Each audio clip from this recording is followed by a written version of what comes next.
Tombor István neve fogalom a sportéletben. Nevelő munkájának köszönhetően egy világnak mutatta meg, hogy a birkózás nem csak az erő, hanem az ész sportja is. A mester 1942-ben ismerkedett meg a birkózással. Többszörös válogatottként éveken át a Ganzmávak csapatát erősítette. A Honvéd Sportegyesület megalakulásakor őt is hívták, ám nemet mondott és visszatért Székesfehérvárra. Ördög Imre segítségével létrehozta azt a sportegyesületet, melyben évtizedeken keresztül számos világ- és olimpiai bajnok nevelkedett. 1964-ben alakult meg a Szondi Sportegyesület, és ott kértek föl, hogy jöjjek át az egész szakosztállyal együtt. Nagyon kedves barátom Farkas Illés, ő volt akkor a sportiszt a hadseregnél, ő keresett meg, és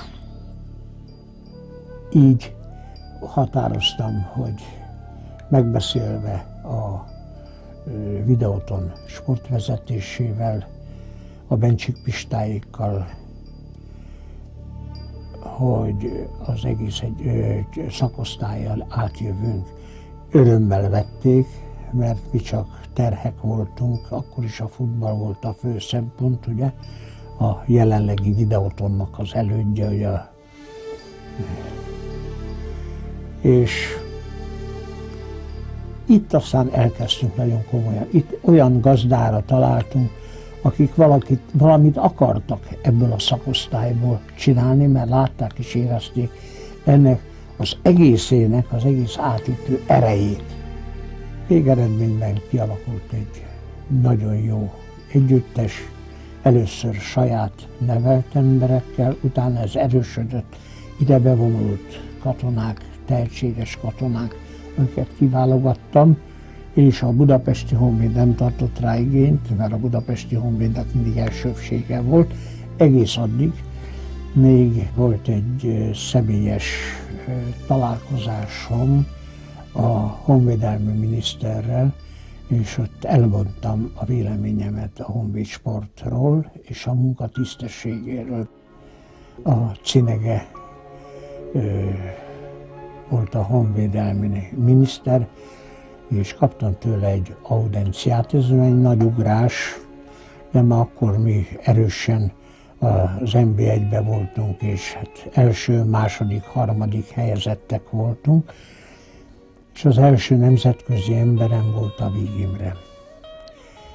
Kedves barátom, és későbbi munkatársam, akivel együtt formáltuk és építettük, természetes több katonai vezetővel a szondi birkózó szakosztály életét.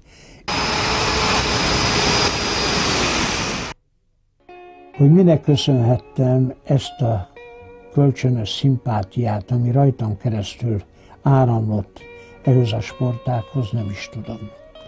De nem is érdekes, hanem az az érdekes, hogy segítettek önzetlenül, tisztességgel, és ez a szakosztály úgy virágzott fel, hogy ez lett Magyarország birkózásának a oroszlán barlangja.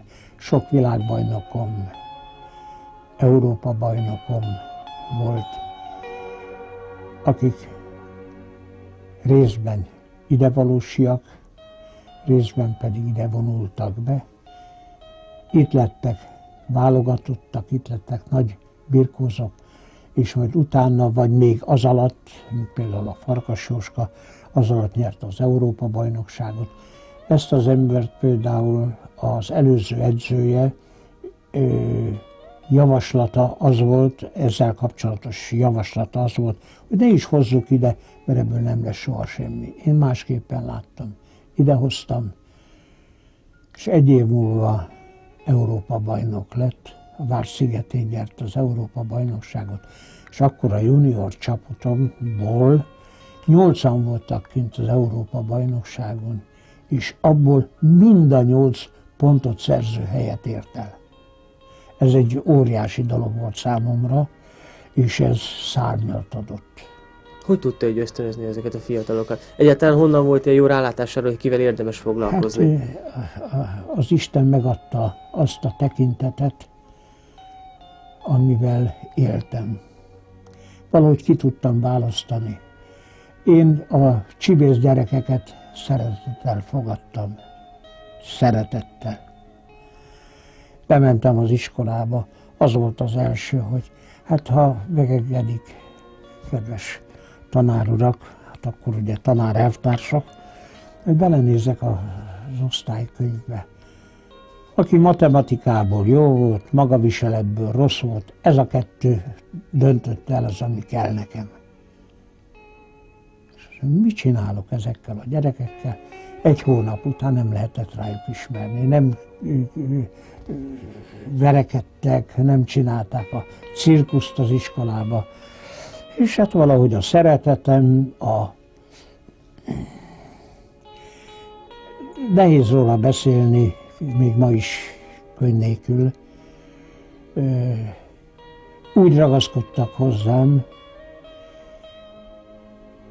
de ahogy mondani szokták, gyerek az anya melléhez.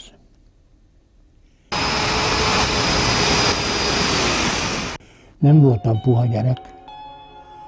Mindig azt mondták, hogy az öreg lehúzza a zsírunkat.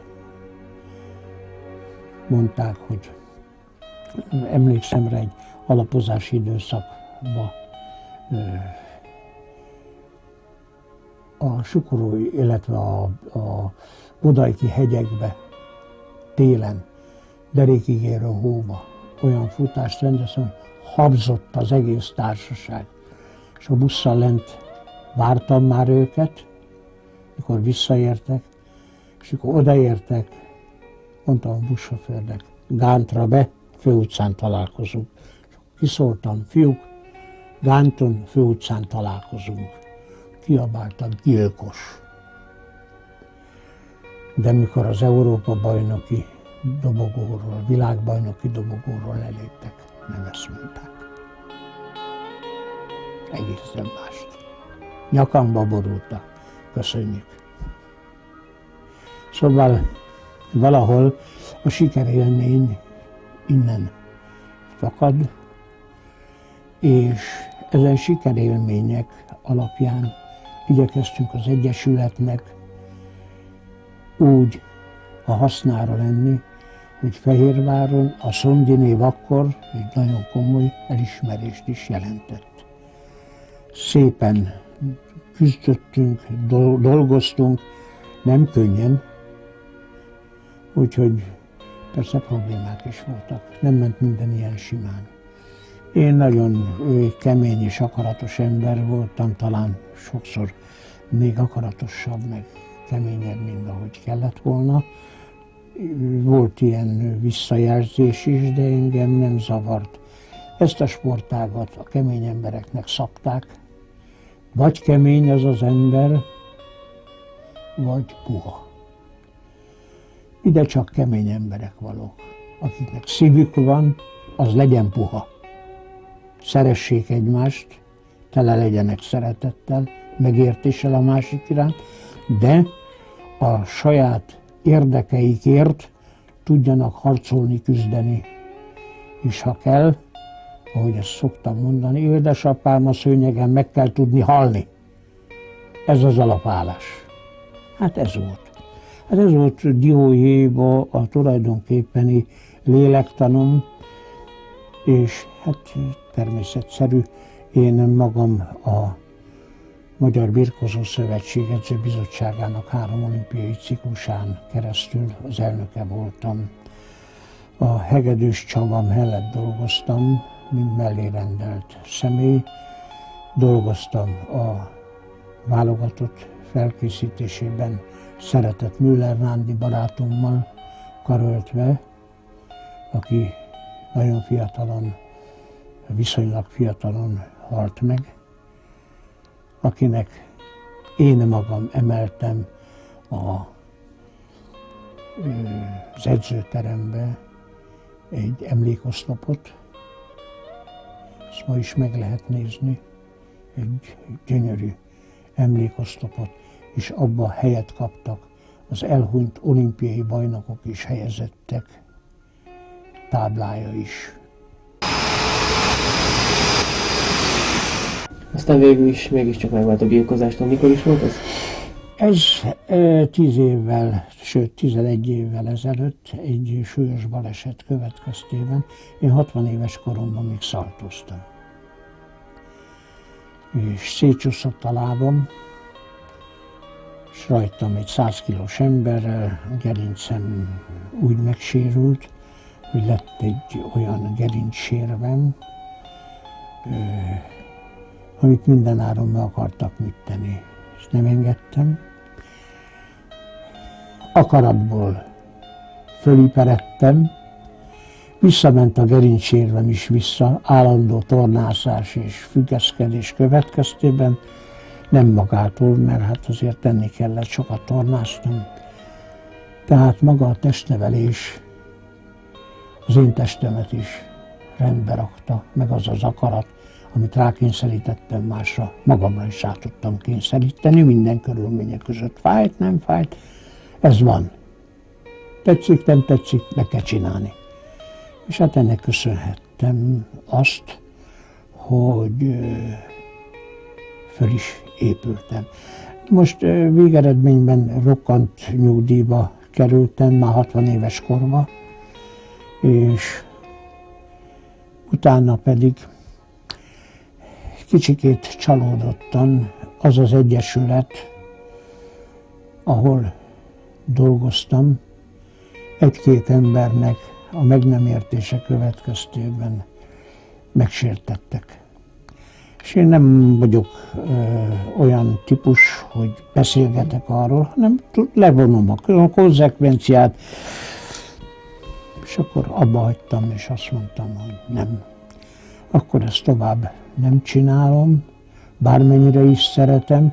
A szövetségbe bedolgoztam egy darabig, aztán ott is nagyot csalódtam bizonyos vonatkozásában, de alapvetően kiegyensúlyozott, elégedett ember vagyok.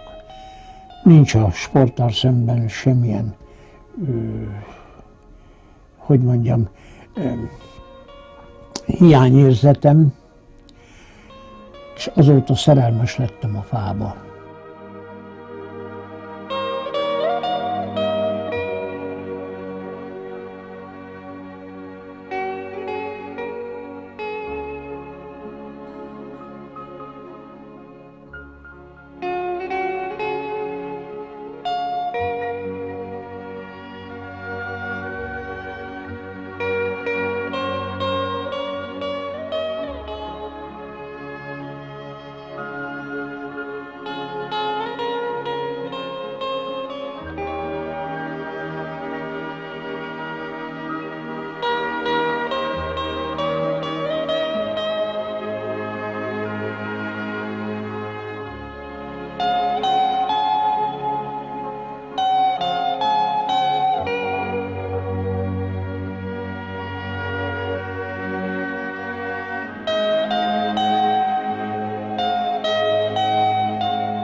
Az állandó tevékeny ember úgy megülni nem tudni, hogy az elején mondottam volt, és elkezdtem a fával foglalkozni. Először kisebbe, majd egy atyai barátom, Römiser Gyurka, ez egy székely ember volt, ott faragtam vele, ellestem a technikát, eljött velem szerszámokat vásárolni, és egy hónapos együttműködés után magam kezdtem el szárnyaimat bontogatni, és egyre többet, majd különböző szobrászművészeket kerestem meg, akiknél dolgoztam, és igyekeztem a technikájukat ellesni. És hát ma ezt csinálgatom, és lekötöm magamat teljes egészében reggeltől késő estig. A fa az, ami az embert a születéstől a haláláig elkíséri. A bölcső koporsó. És valahogy ide beragadtam, és itt teszem, veszem a jó vagy rossz formámat, nem tudom, de igyekszem csinálni. Megcsináltam az olimpiai parkot a Bregyó közben. Az átadás közvetlen olimpia előtt történt. Szinte innen utaztak az olimpiára a magyar birkózók, és azok a Fehér megyei, fehérvári versenyzők, akiknek a nevei az emlékoszlopokon szerepel. Olimpiai bajnok birkózásba, első helyezett, második, harmadik helyezett, és a másik, illetve a negyedik oszlopon pedig a Fehér megye, Fehérvár városának sportolói, kiemelkedő sportegyéniségeinek a táblája van az emlékoszlopon.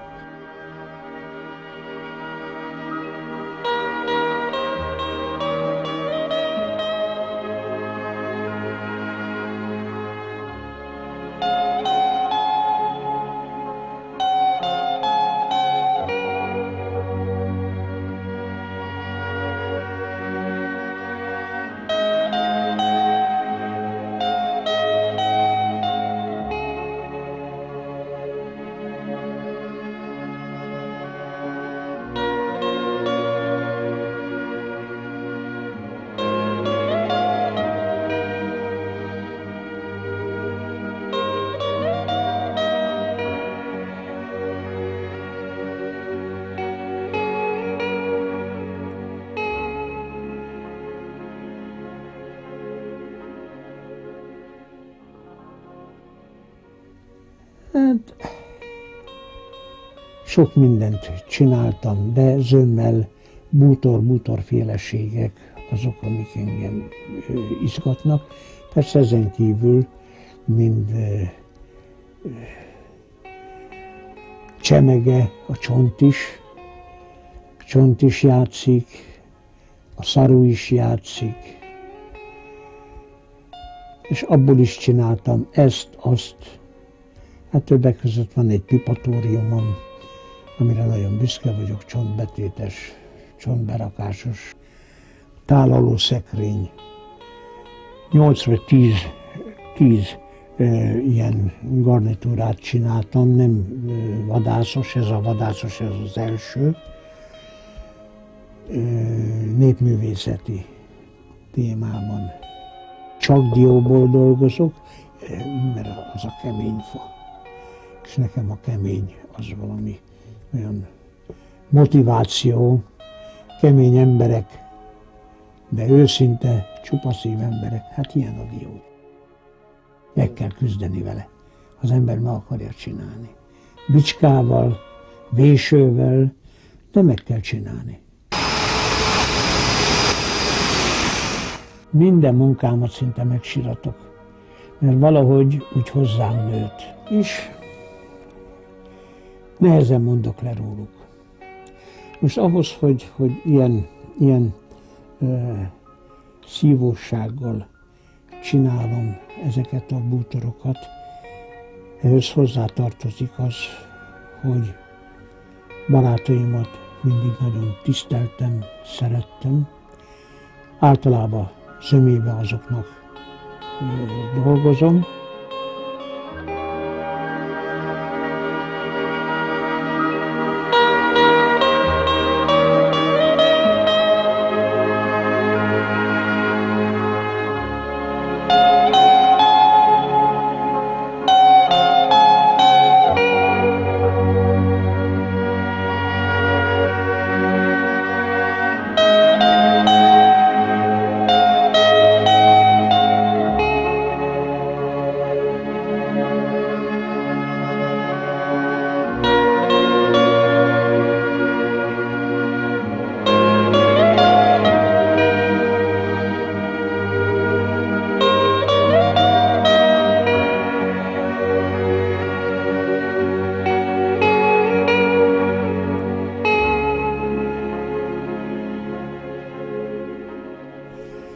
itt Fehérváron egy családjelleg jellemezte a fehérvári birkózást.